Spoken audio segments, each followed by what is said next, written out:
Las Chochiveses, Sinelo Diego Fernández, el director del Instituto de Cultura Gitana. Buenos días.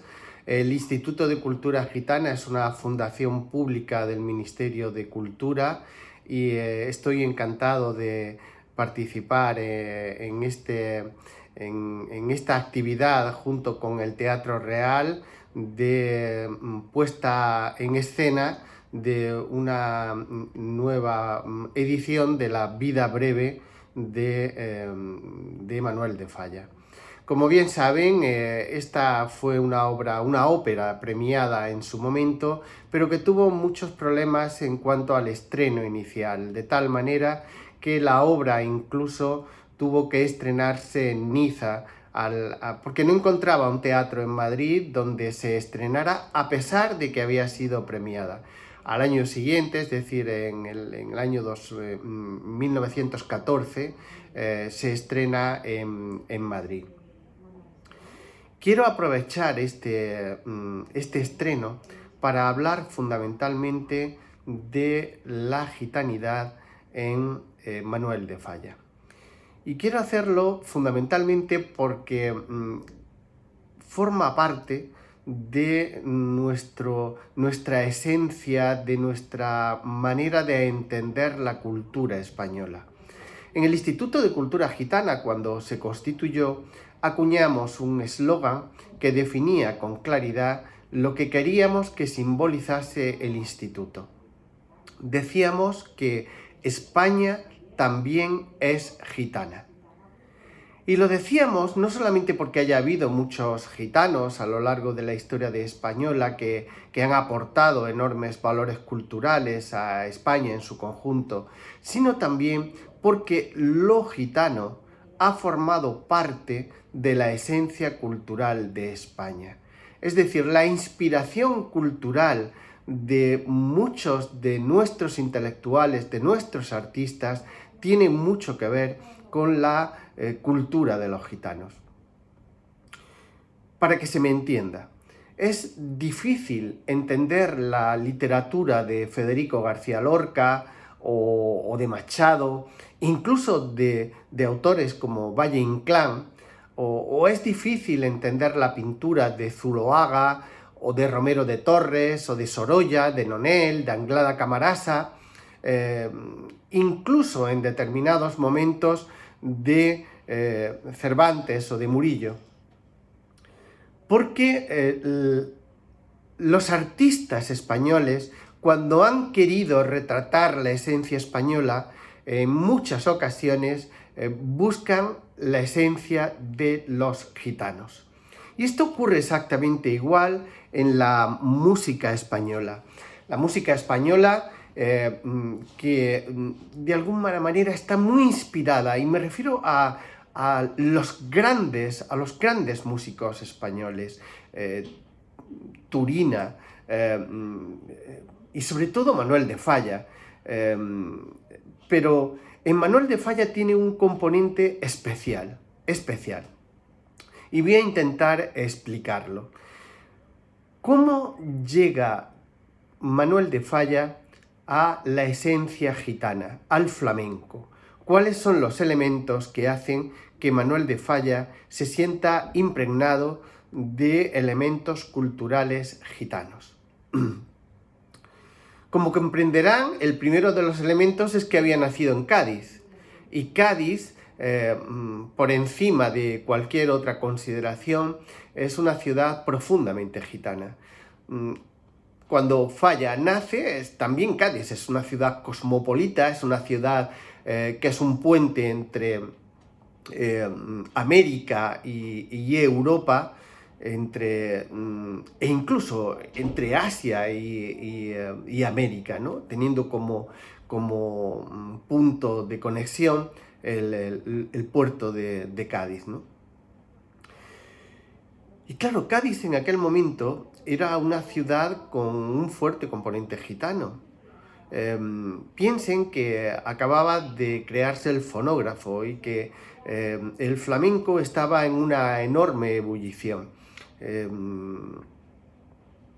Enrique el Mellizo, Enrique Jiménez Fernández, era un ídolo dentro de la ciudad y había empezado a hacer sus grabaciones en fonógrafo, en discos de cera y, claro, para las personas que amaran la música, evidentemente el tema del flamenco era consustancial en la ciudad de Cádiz. No solamente por las grabaciones, que en todo caso eran iniciales en aquel momento, sino también por el hecho de que la Semana Santa siempre fue un componente muy importante dentro de la ciudad y en Cádiz, Enrique el Mellizo y su hija Hermosilla, pues siempre paraban la Virgen de la Soledad cantándole cantes flamencos, cantes gitanos, ¿no?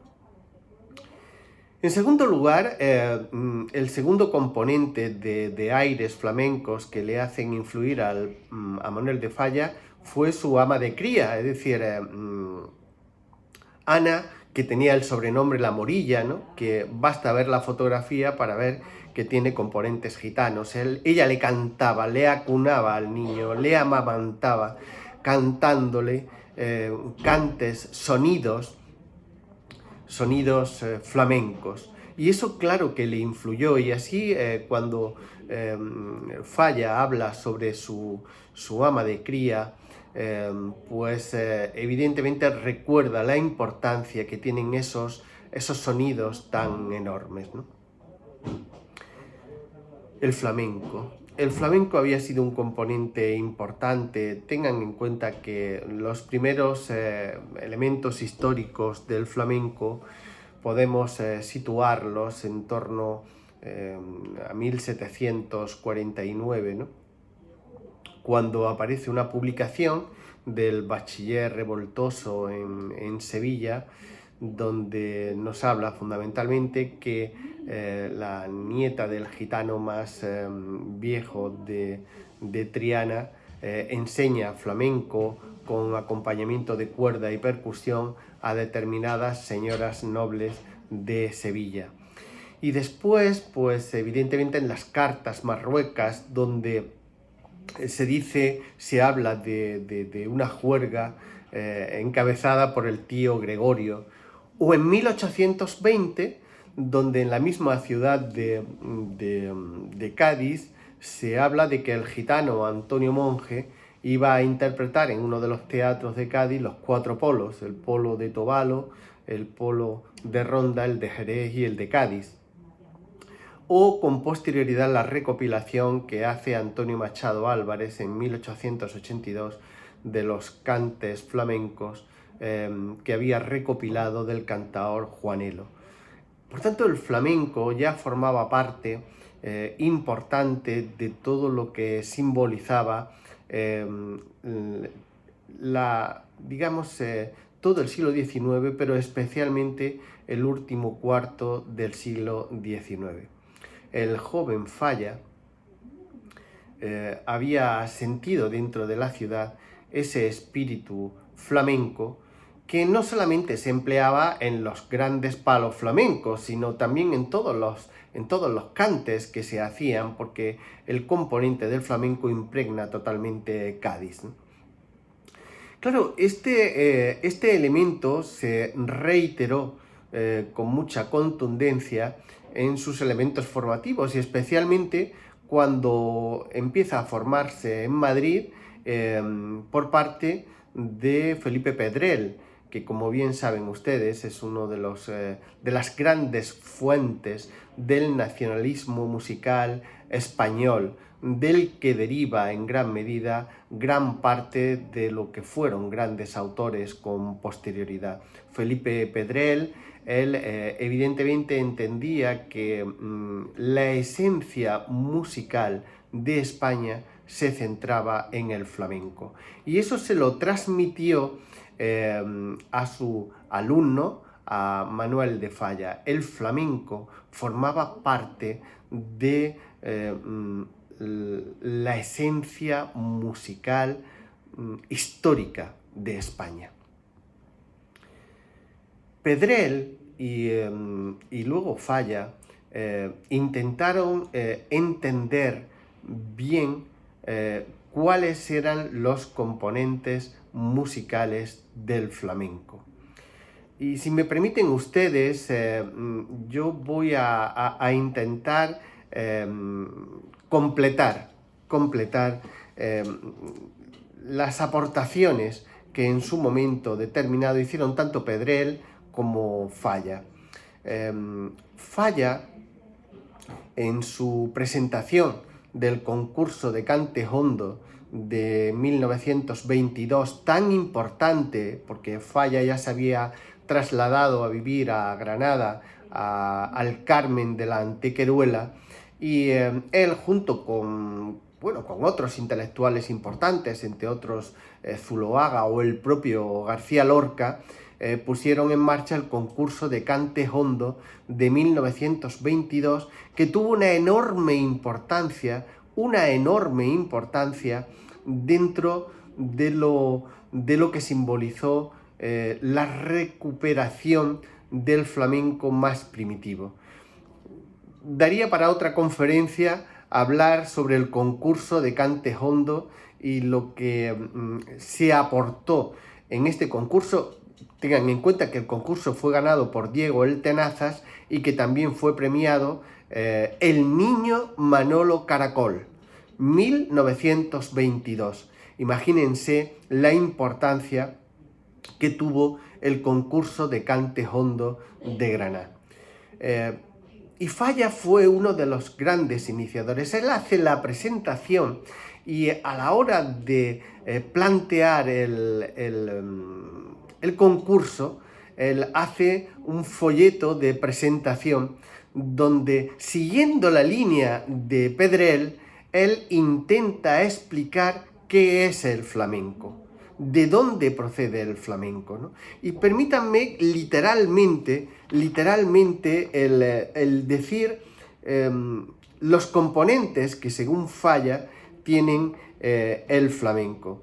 Él lo centra fundamentalmente en tres componentes, pero luego, si profundizamos y lo leemos con tranquilidad, llega a la conclusión de que es uno el que tiene mayor influencia sobre los demás. Él habla, por ejemplo, como primer componente, el hecho de que la Iglesia española hubiera asumido el canto bizantino, ¿no? O incluso habla de la llegada musulmana a España. Pero el elemento central, y luego a la hora de explicarlo él lo deja muy claro, el elemento central es la aportación gitana. Porque en aquel momento, fíjense que los palos fundamentales recibían el calificativo gitano. Cuando se hablaba de seguirillas, no se decía seguirillas solo, sino se decía seguirillas gitanas. Y tanto Pedrell como Falla hablan de la aportación oriental en el flamenco, la aportación oriental, y luego yo intentaré completar o explicar desde un punto de vista actual el concepto que tenía Falla del flamenco, ¿no? Falla habla de que el flamenco tiene unas altas cualidades inherentes al canto primitivo de los pueblos orientales. Y enumera las coincidencias. Y voy a ser literal en lo que dice. Algunos cantos de la India y otros pueblos de Oriente impregnan el flamenco. La primera, el enarmonismo como medio modulante. Resumimos su explicación al respecto. Los modos o series melódicas se componen de tonos y medios cuya colocación es inmutable, pero los sistemas indios primitivos no consideran invariables los lugares que ocupan en las series melódicas los intervalos más pequeños, añadiendo elevaciones o depresiones de la voz originados por la expresión de la palabra cantada. Solo 3 de los sonidos que formaban la gama eran invariables. Es más, cada una de las notas susceptibles de alteración era dividida y subdividida, resultando en ciertos casos que las notas de ataque y resolución de algunos fragmentos de frase quedaban alteradas, lo cual es exactamente lo que acontece en el cante hondo. Y continúa diciendo, podemos afirmar primero que el cante hondo, de igual suerte que en los cantes primitivos de Oriente, la gama musical es consecuencia directa de lo que podríamos llamar gama oral. La segunda coincidencia es que reconocemos como peculiar del cante hondo el empleo de un ámbito melódico que rara vez traspasa los límites de una sexta, en la que al emplear el género enarmónico se aumenta de modo considerable el número de sonidos que el cantaor emite. La tercera es el uso reiterado y hasta obsesionante de una misma nota, frecuentemente acompañada de apoyatura superior e inferior, medio por el cual se logra destruir toda sensación de ritmo métrico, produciendo la impresión de una prosa cantada, cuando en realidad son versos los que forman su texto literario. Quizás es difícil de entender para los no muy versados en temas musicales lo que decía Falla, pero yo intentaré traducirlo con expresiones más actuales. El flamenco fundamentalmente tiene un componente oriental, un componente que está impregnado de elementos musicales hindúes. Es la diferencia entre la música armónica occidental y la música modal oriental. En Oriente, en India, no existen armonías. La armonía es un componente occidental. Así es como se hace la música y se ha hecho siempre en Occidente. La música en Occidente, fundamentalmente, trata de componer una letra que cuenta una historia, que evidentemente se armoniza, se utilizan evidentemente los contrapuntos, las armonías correspondientes y al final el resultado es un resultado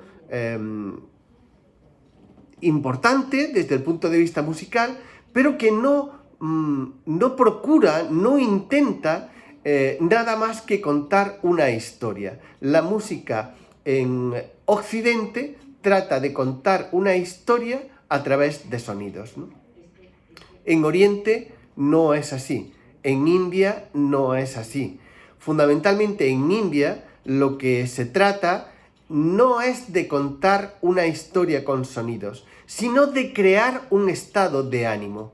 Quienes escuchan la música hindú, incluso actualmente, veremos que los sonidos son muy reiterativos, que las letras son muy disminuidas, son letras casi filosóficas, como en el flamenco, porque lo que tratan es de crear un estado de ánimo, de producir lo que llamamos los gitanos el pellizco. En India, la música está centrada en el raga y en el tala, es decir, en la melodía y el compás, exactamente igual que en el flamenco. No procura hacerse ninguna armonía, la música no se armoniza, de tal manera que lo importante en la música hindú y también en la música flamenca son los microtonos, lo que llama el maestro el enarmonismo, ¿no? El intentar utilizar los microtonos, los cuartos de tono, el darle una mayor libertad al intérprete para poder producir lo que llamamos los gitanos el pellizco, lo que decía antes, el pellizco dentro de la composición musical. Como comprenderán, no tiene nada que ver la música occidental con la música oriental hindú. En el flamenco lo importante son los palos y el compás, el raga y el tala, como diríamos en India. El tema es que cuando el intérprete está cantando flamenco, si está dentro del palo correspondiente, es decir, si está dentro del raga correspondiente, lo único que tiene que hacer es no salirse de compás, no salirse del tala. Esto ya lo explicó de otra manera muy diferente, evidentemente, el maestro Manuel de Falla. Me gustaría seguir hablando mucho de esto, pero tampoco quiero el centrarme exclusivamente en mi conferencia en este tema, porque quisiera también decir algo con lo que no estoy muy de acuerdo, ni con Felipe Pedrell, ni tampoco con el maestro Falla. Él, cuando habla de la música flamenca, prefiere hablar de cante hondo. Prefiere hablar de cante hondo. Eso es algo que derivaba de Pedrell, ¿no? Él creía que la utilización de la palabra flamenco, pues no hacía que se entendiera tan correctamente, ¿no? Él hablaba de lo hondo, ¿no? Ya lo hacía Pedrell en este sentido. Pero eso es un grave error porque la etimología de la palabra flamenco evidentemente deriva del romaní, del caló, también, pero especialmente del romaní, que como saben es el idioma internacional del pueblo gitano. Es un genitivo de la palabra familie, familienco, que literalmente significaría de las familias. El cante flamenco es el cante de las familias. Por tanto, la terminología de cante hondo es una terminología muy improvisada, que evidentemente no refleja el nacimiento del flamenco ni el momento de la evolución del flamenco que se produce dentro de las familias gitanas a través del lungo dron, del largo camino realizado por el pueblo gitano desde la salida de India. Si tuviéramos un tiempo más largo, intentaría explicar con más tranquilidad ese camino del lungo dron que hizo que el flamenco acabara fundamentalmente en la otra parte del mundo conocido. En este año recuerden que estamos en el 600 aniversario de la llegada de los gitanos a España. El 12 de enero de 1425 está datado un documento de Alfonso V de Aragón otorgando un salvoconducto a don Juan de Egipto Menor, y estamos en el 600 aniversario. Desde la salida de India, que se produce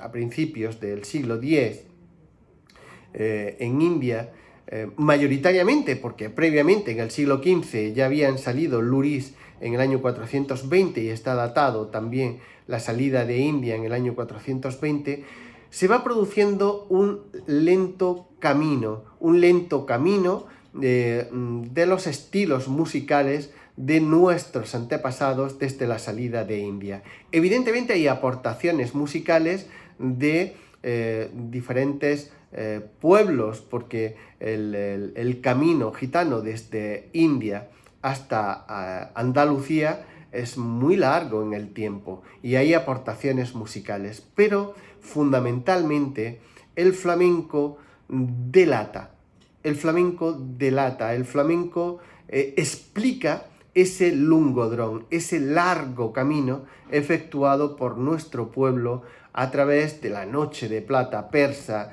a través de ciudades como Kairouán o Bagdad o la Granada también del maestro Manuel de Falla, porque Granada fue una ciudad importante en el maestro Manuel de Falla. Si tuviéramos que citar 3 ciudades que simbolizan a Manuel de Falla, evidentemente tendríamos que citar la ciudad de su nacimiento, Cádiz, la ciudad donde él ha conocido a grandes músicos y donde él se acaba formando de una manera total, que es París, donde conoce a Debussy, a Duncas, incluso a Picasso, a tantos intelectuales del tardo romanticismo de esa vida parisina, de la bohemia de principios del siglo XX, ¿no?